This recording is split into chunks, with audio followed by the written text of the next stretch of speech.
बिस्मिल्लाहिर्रहमानिर्रहीम। अस्सलाम वालेकुम। आज 1 जुलाई है और दिन है सोमवार का। मखसूस नशिस्तों का केस आज भी कंक्लूड नहीं हो सका और लगता नहीं है कि कल भी कंक्लूड होगा। कल की भी मैं आपको शुरू में ही बता देता हूँ कि कल इसलिए कंक्लूड नहीं होगा कि कल 11:30 बजे समाअत शुरू होगी, 1:30 बजे समाअत ख़त्म होगी, क्योंकि कल जुडिशल कमीशन ऑफ पाकिस्तान का बहुत अहम इजलास है जिसमें chief justice Lahore high court के हवाले से फ़ैसला होना है और वो मामला भी बहुत बहुत बहुत इंपॉर्टेंट है PTI के लिए, मैंडेट चोरी के लिए, पंजाब के लिए।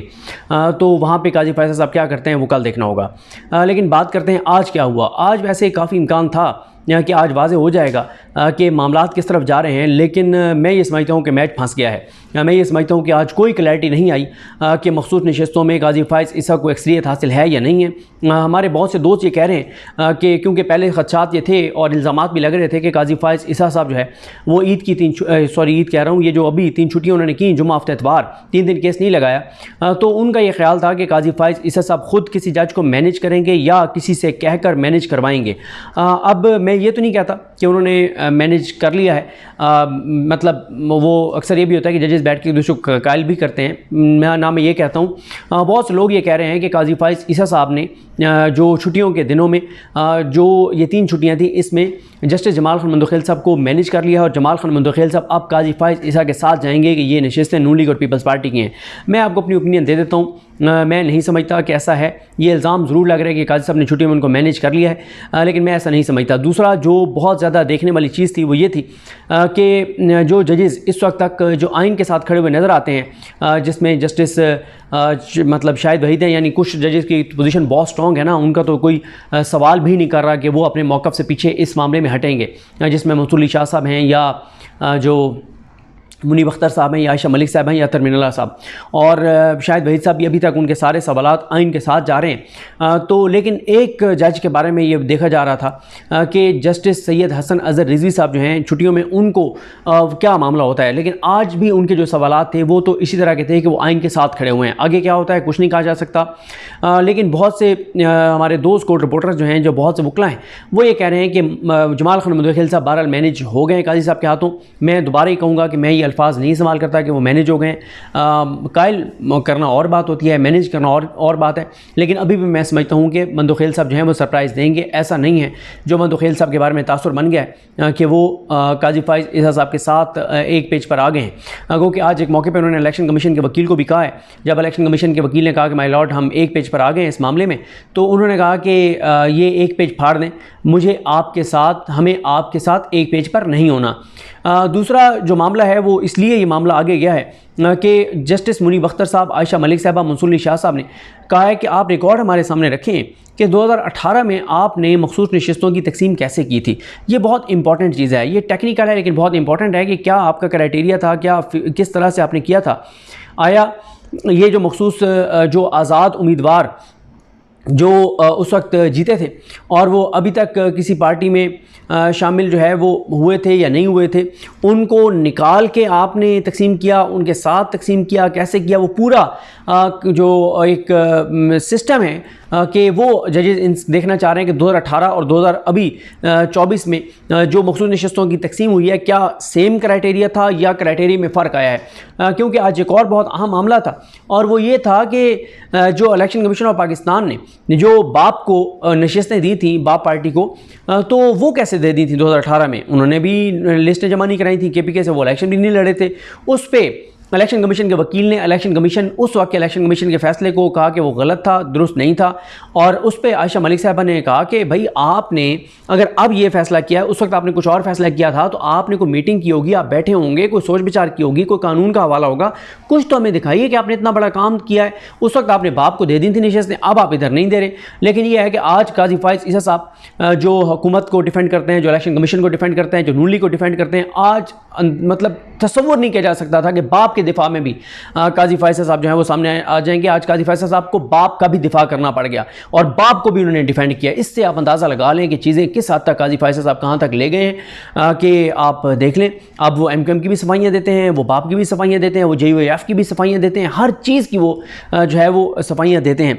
देखें ना, हर मामले में वो कहते हैं डॉक्यूमेंट्स हमारे सामने लाएँ, डॉक्यूमेंट्स हमारे सामने लाएँ। लेकिन जब आज जमीयत उलमा इस्लाम के जो कमरान मुर्तज़ा साहब हैं, उन्होंने कहा कि हमारे वो जो हमारा हमारा पार्टी का आइन है उसमें कहीं नहीं लिखा हुआ कि गैर मुस्लिम हमारा मेंबर नहीं बन सकता, वो उन्होंने कहा कि मिस प्रिंटिंग हुई है। तो उस पर काजी साहब ने कहा ठीक है वो आप दे दीजिएगा। ये नहीं कहा कि आप ये कैसे ज़बानी कह रहे हैं, आपने भी डॉक्यूमेंट्स नहीं दिए। पीटीआई के मामले में चढ़ जाते हैं बिल्कुल, मतलब एक ऐसे लगता है कि काजी साहब का ना ब्लड प्रेशर हाई हो गया है पीटीआई वालों के साथ, मतलब जब भी पीटीआई के हक में कोई बात आती है आईनी और कानूनी तौर पर। तो अब ये जो रिकॉर्ड इन्होंने देना है वो अब शायद ये कल तक ना दे सकें, अगर कल तक दे भी देते हैं तो जो है वो देखना होगा कि किस तरह चीज़ें आगे बढ़ती हैं, लेकिन कल ही कंक्लूड नहीं होगा। और अब ये भी देखना है कि 3 जुलाई को उन्होंने इंटरव्यूज़ करने हैं याहिया अफरीदी साहब ने, जो सुप्रीम कोर्ट के जो वकील बनते हैं, हाई कोर्ट के वकला, उनके इंटरव्यूज़ करने हैं। ये भी देखना होगा कि फिर वो क्या उस दिन फिर क्या वो इंटरव्यूज़ को आगे ले जाएंगे, क्या होगा। लेकिन कल तो ये केस कंक्लूड होता हुआ नज़र नहीं आ रहा, क्योंकि पीटीआई की ने भी अभी रिपटल देना है। अच्छा, एक और बहुत ज़्यादा बात हो रही है, 2 चीज़ें बहुत ज़्यादा डिस्कस हो रही हैं कि पीटीआई ने अभी तक आकर क्यों नहीं कहा कि हमने 2 दरखास्तें दायर की हैं, जो दरखास्तें वो दायर कर चुके हैं। तो उसमें मसला यह है कि अभी रिबटल का मौका उनके पास आना है। रिबटल के मौके पर वो अदालत को जाकर के सामने आकर बताएंगे कि हमने 2 दरखास्तें दी हैं, उस वक्त पता चल जाएगा। वैसे आज भी उठ के कह सकते थे, लेकिन ठीक है अभी कंक्लूड नहीं हो रहा, एंड पे वो कह देंगे कि हमारी ये 2 दरखास्तें रिबटल में, और उस पर देखना है कि जजेस का क्या रिएक्शन होता है कि ये जो पीटीआई ने पार्टी बनने का कहा है उस पर जजेस क्या कहते हैं कि हाँ पार्टी बन सकते हैं, नहीं बन सकते, या जो दूसरा उनका है कि बल्ले के निशान का केस भी नज़रसानी दरखास्त जो इसी के साथ सुन लें, ये दोनों चीज़ें उस वक्त डिसाइड होंगी, पता चलेगा कि कौन सा जज उसमें क्या कहता है। लेकिन तीसरी एक बात है वो ये है कि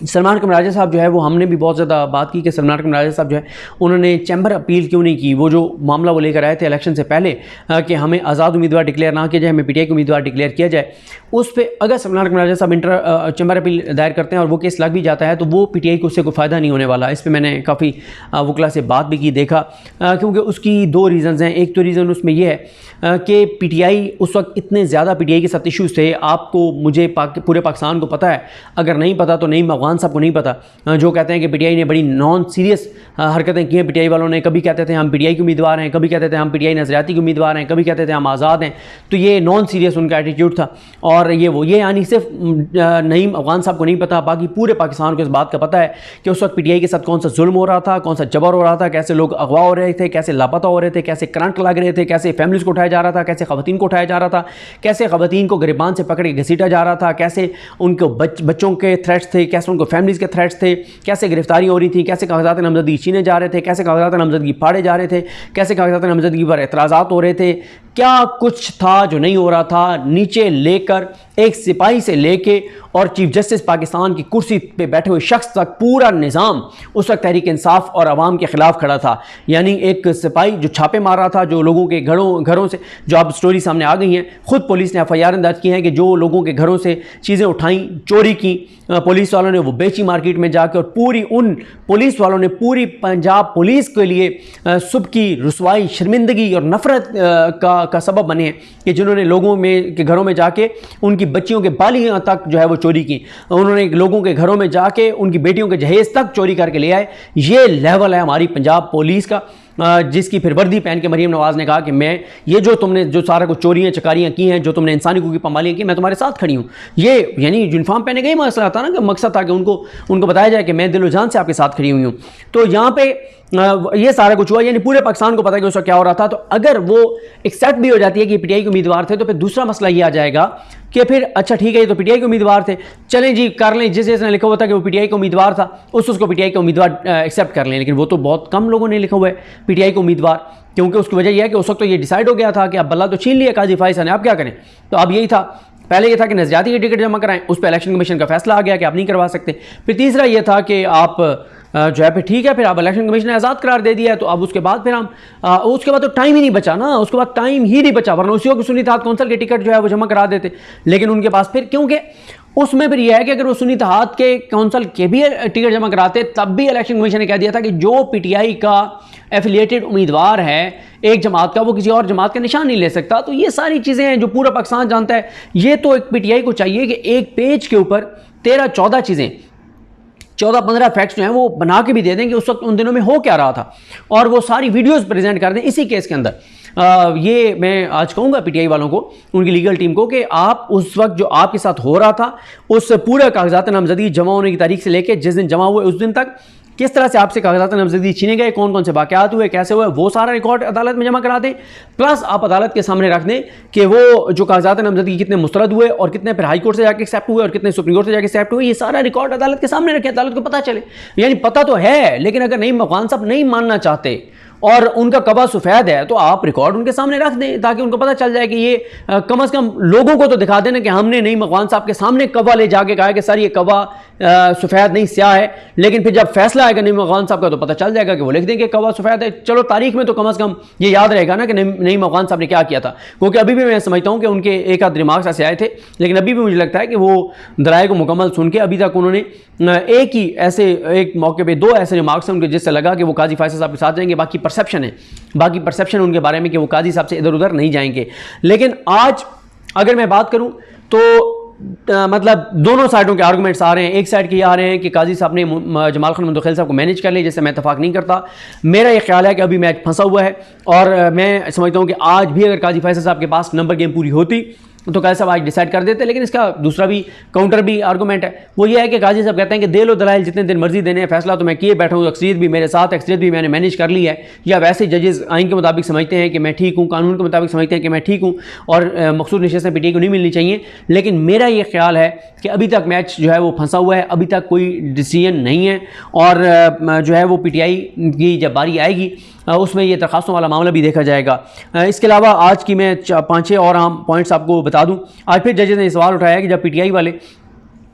9 लोग ऐसे हैं जिन्होंने डिक्लेरेशन और सर्टिफिकेट दोनों पीटीआई के दिए हुए हैं, आपने उन्हें किस कानून के तहत जो है वो आज़ाद डिक्लेयर किया है। और जमाल खान मुंतखिल साहब ने कहा कि कानून बड़ा वाज़ेह है कि जो वो कहेगा कि मैं इस पार्टी से हूँ तो आप उसको उस पार्टी का तस्वर करेंगे, आप उसको आज़ाद कैसे जो है वो करार दे सकते हैं। और अतर मिल्ला साहब ने भी कहा, उन्होंने कहा आपने तो पूरी पार्टी को जो है वो पीटीआई को ही पूरे प्रोसेस से बाहर कर दिया, हालांकि उनके पास बल्ले का निशान नहीं था, लेकिन वो इनलिस्टेड पार्टी थे, आपने तो पूरी पार्टी को उड़ा के और बाहर कर दिया। और उसके बाद इलेक्शन कमीशन ये भी कहता है कि जो बैरिस्टर गौर साहब के दस्तखतों से पीटीआई ने सर्टिफिकेट जमा करवाए वो सर्टिफिकेट काबिल कबूल ही नहीं है, क्योंकि जो बैरिस्टर गौर साहब हैं वो तो पीटीआई के चेयरमैन ही नहीं थे। हमने तो 22 को उनको उड़ा दिया था कि चेयरमैन नहीं है पीटीआई के। लेकिन मंसूर अली शाह साहब ने कहा कि आप ये भी याद रखें कि 22 को आपने इलेक्शन उनका मानने से इनकार करते हुए कहा था कि इसको सारे कुछ को आपने ख़त्म कर दिया था, तो आपका फैसला सस्पेंड कर दिया था पेशावर हाई कोर्ट ने। तो ये आप नहीं कह सकते कि आप जो है वो बैरिस्टर गौर, यानी उन्होंने ये तो नहीं कहा, ये मैं अपनी तरफ से कह रहा हूँ कि आप नहीं कह सकते कि बैरिस्टर गौर जो हैं उन्होंने बैरिस्टर गौर जो हैं वो उस वक्त पार्टी के चेयरमैन नहीं थे। और एक और चीज़ मैं आपको बहुत इंपॉर्टेंट बताऊं कि आज बैरिस्टर गौर साहब ने बहुत बड़ा इंकशाफ किया अदालत के सामने आकर, जब बैरिस्टर गौर साहब ने अदालत को बताया कि इलेक्शन कमीशन ने झूठ बोला है आपके सामने, क्योंकि वो ये कि जमाल खान मुंतखिल साहब ने उनको बुला लिया बैरिस्टर गौर साहब को और कहा कि हमने आपको पहली समाअत पर आप हमारे सामने आए थे तो हमने आपसे पूछा था कि आप लोगों ने कागजात नामजदगी पे लिखा था कि आप पीटीआई से, आपने कहा था बिल्कुल लिखा था। तो फिर अभी तो ये आपके तो टोटल 9 लोग हैं, आप लोगों ने तो लिखा नहीं है। उस पर बैरिस्टर गौर साहब ने कहा कि सर ये इलेक्शन कमीशन आपके सामने झूठ बोला है, मुकम्मल रिकॉर्ड आपके सामने नहीं दिया। और अब दीदा दली देखें इलेक्शन कमीशन की, इलेक्शन कमीशन कुछ समझ ही नहीं रहा सुप्रीम कोर्ट के जजेस को, काजी साहब साथ हैं, कुछ समझ ही नहीं रहे। वो कह रहे हैं आपको मुकम्मल रिकॉर्ड तो दिया नहीं है, ये दे मुकम्मल रिकॉर्ड, हम रिकॉर्ड आपके सामने रखेंगे कि हमने पीटीआई के भी कागजात नामजदगी जमा कराए हुए, आज़ाद के भी कराए हुए, क्योंकि हमें पता था कि चीज़ें किस तरह से। उन्होंने एक फॉर्म का जिक्र किया कि वो उसमें बताएं कि एक उम्मीदवार के कितने कितने कागजात नामजदगियाँ, 4 कागजात नामजदगियाँ हमने जमा करवाएं, ये कहना था बैरिस्टर गौर साहब का। उसके बाद ये भी पूछा गया कि जस्टिस हसन रिजवी साहब ने कहा कि सफजादा हामिद रजा ने कागजात नामजदगी में लिखा है कि वो सुन्नी इत्तेहाद कौंसल से हैं और आरओ ने उनके कागजात नामजदगी एक्सेप्ट भी किए, तो फिर इस पे बताएं। तो शायद वहीद साहब ने किया कि इलेक्शन कमीशन ने सफजादा हामिद रजा को आज़ाद उम्मीदवार करार देने से पहले क्या उनसे वजाहत तलब की थी कि आप एक तरफ कहते हैं कि आप सुन्नी इत्तेहाद कौंसल से इलेक्शन लड़ रहे हैं और आप निशान जो है वो शटल कॉक का मांग रहे हैं और सर्टिफिकेट आप जो है वो पीटीआई का दे रहे हैं, तो आप की इन चीज़ों में तजाद है कि आपने उनसे सफजादा हामिद रजा से पूछा था। सफजादा हामिद रजा को अभी भी इलेक्शन अगर काजी से 5 मिनट बोलने के लिए देते हैं, उड़ा के रख देंगे वो जो कुछ उनके पास है बोलने के लिए और बताने के लिए। उसके बाद इलेक्शन कमीशन के वकील के पास कोई जवाब नहीं था। मोहम्मद अली मजहर साहब और अमीनुद्दीन खान साहब इलेक्शन कमीशन को डिफेंड करते रहे, इलेक्शन कमीशन के हक में रिमार्क्स देते रहे और जवाब देते रहे। सवाल इलेक्शन कमीशन के वकील से हो रहे थे और जवाब जस्टिस मोहम्मद अली मजहर साहब और जस्टिस अमीनुद्दीन खान दे रहे थे। आप अंदाज़ा लगा लें इसी से कि ये केस अब इलेक्शन कमीशन और पीटीआई का नहीं रह गया, ये इलेक्शन कमीशन और सुन्नी इत्तेहाद कौंसिल का केस नहीं है, ये जजेस वर्सेस जजेस केस जो है वो बन गया। उसके बाद जो है वो ये भी था कि इलेक्शन कमीशन के वकील ने आज बड़ी एक अजीब बात कर दी। उसने कहा कि 13 जनवरी को सुप्रीम कोर्ट ने बल्ला छीना, 7 फरवरी तक इनके पास टाइम था, ये करवा लेते इंटर पार्टी इलेक्शन, इनको बल्ला मिल जाता। इस पर जजेस ने वो इनको भिगो भिगो के मारी हैं। उन्होंने मुनीब अख्तर साहब ने, आयशा मलिक साहबा ने, मुंसुर शाह साहब ने कहा क्या बात कर रहे हैं आप मतलब ये करा लेते तो इलेक्शन शेड्यूल के मुताबिक तो ये टाइम ही गुजर गया था। जो इन्होंने जो एफिलिएशन और ये सारी चीज़ें इन्होंने बतानी थी और इन्होंने जो डिक्लेरेशन देना था, ये सारी चीज़ें, तो वो कहते हैं कि हम आइन के आर्टिकल 218 को इस्तेमाल करते हुए इनको जो है वो बल्ला दे देते। तो एक अजीब और फजूल किस्म की इलेक्शन कमीशन बात कर रहा था, जिस पे फिर जजेस ने काफ़ी उनको कहा, फिर आए बाएँ शाएँ कर रहे थे। फिर काजी साहब दोबारा वजाहतें देते रहे और फिर मुनीब साहब ने एक मौके पर बड़ा ज़बरदस्त काम किया। जब काजी साहब बार बार कह रहे थे कि जनाब इन्होंने इंटर पार्टी इलेक्शन नहीं करवाए और इलेक्शन कमीशन भी कसूरवार है, इन्होंने क्यों इनको इतना टाइम दिया, जब ये हुकूमत में थे इनको टाइम देता रहा इलेक्शन कमीशन, और इनको क्यों इलेक्शन कमीशन ने ये वो सारा कुछ। उस पर मुनीब अख्तर साहब ने कहा क्योंकि काजी साहब मुसलसल झूठ बोल रहे हैं, गलत बयानी कर रहे हैं कि पीटीआई ने इंटर पार्टी इलेक्शन नहीं करवाए थे। तो फिर मुनीब अख्तर साहब ने कहा कि पीटीआई ने इंटर पार्टी इलेक्शन करवाए थे, वो इंटर पार्टी इलेक्शन एक्सेप्ट नहीं किया इलेक्शन कमीशन ने, और कहा कि ये इंटर पार्टी इलेक्शन गलत हैं। मामला पेशावर हाई कोर्ट में गया, पेशावर हाई कोर्ट ने कहा कि ये दुरुस्त है, पेशावर हाई कोर्ट ने इलेक्शन कमीशन का फैसला कलअदम कर दिया, और सुप्रीम कोर्ट ने पेशावर हाई कोर्ट का फैसला कलअदम कर दिया और कहा कि इलेक्शन कमीशन ठीक कह रहा है। भिगो भिगो के उन्होंने भी मारी हैं काजी साहब को। उसके बाद जो है दोबारा ही सवाल हुआ, या अफरीदी साहब ने कहा कि जिन्होंने पीटीआई के डिक्लेरेशन और पार्टी सर्टिफिकेट दिया है उनको आप आज़ाद जो है वो कैसे करार दे सकते हैं। उसके बाद जब इलेक्शन कमीशन के वकील के पास जब जवाब नहीं होता था ना किसी सवाल का, तो वो काजी फायज ईसा साहब, मोहम्मद अली मदद साहब और अमीनुद्दीन खान साहब को देखते थे कि देने सर जवाब, ये मेरे पास जवाब नहीं बन रहा, आप जवाब दे दें, क्योंकि आप लोग ही इलेक्शन कमीशन की तरफ से रिमार्क्स भी दे रहे हैं, जवाब भी दे रहे हैं, दलाइल भी दे रहे हैं, तो असर आप ज़रा इनको जवाब दे दें। उसके बाद जस्टिस अतर मिल्ला साहब ने जो है वो कैटेगोरिकल कहा कि इलेक्शन कमीशन ने अपनी जिम्मेदारी पूरी नहीं की और पीटीआई इनलिस्टेड पार्टी थी जिसको बाहर कर दिया गया। आयशा मलिक साहबा ने बाप को नशिस्तें देने और पीटीआई को ना देने के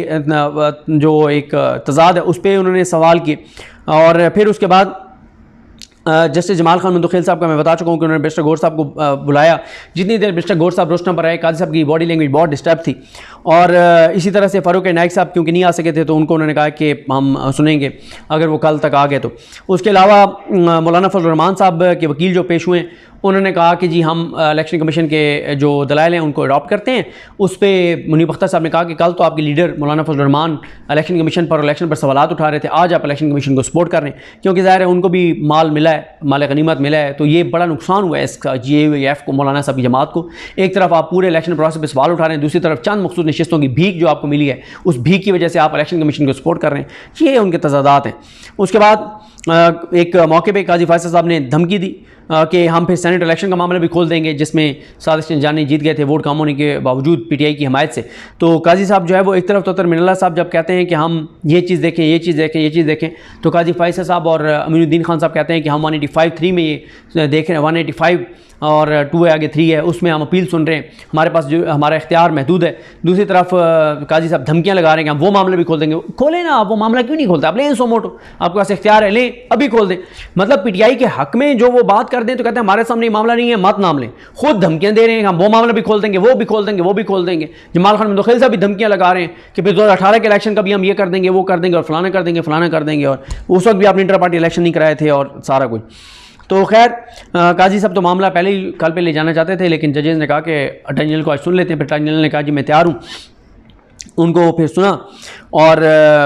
बाकी काजी साहब के कुछ रिमार्क्स हैं उन पे फिर अगली वीडियो में बात करेंगे, लेकिन मैंने आपको बता दिया कि मेरा ये ख्याल है कि मामला फंसा हुआ है और काजी साहब के पास मुझे लगता है कि अक्सरियत नहीं है, और चीज़ें बहुत अभी तो पीटीआई वाले जब वो दरख्वास्त वाला मामला आएगा उस पर भी बहुत कुछ होगा। मैंने आपको तीसरी बार ओपिनियन दे रहा हूँ कि मेरे मुताबिक काजी साहब के पास अक्सरियत नहीं है। बाकी हमारे बहुत से दोस्त समझते हैं कि काजी साहब की अक्सरियत मैनेज कर ली है, कुछ उनको किसी और ने करके दिए इल्ज़ाम लगता है, और कुछ उन्होंने ख़ुद किए हैं, ये उनके ऊपर इल्ज़ाम है। और अब तक जो काजी साहब के हवाले से बन रहा है कि काजी साहब के साथ कौन कौन जाएगा, उनमें जो कहा जा रहा है वो नंबर गेम में कहा जा रहा है कि काजी फायज ईसा साहब, जस्टिस अमीनुद्दीन खान साहब, जस्टिस मोहम्मद अली मदद साहब, जस्टिस इरफान सादत साहब, जस्टिस जमाल खान मंदुखेल साहब, जस्टिस नईम अफ़गान साहब, इनका ये कहा जा रहा है कि ये जजेस तो जो है वो कन्फर्म जो है वो काजी साहब के साथ जाएंगे। अब देखते हैं बहरहाल क्या चीज़ होती है, किस तरह होती है। मुझे अपनी दुआ में याद रखें। अलग इमाम साहब का हमें नासरो। अल्लाह।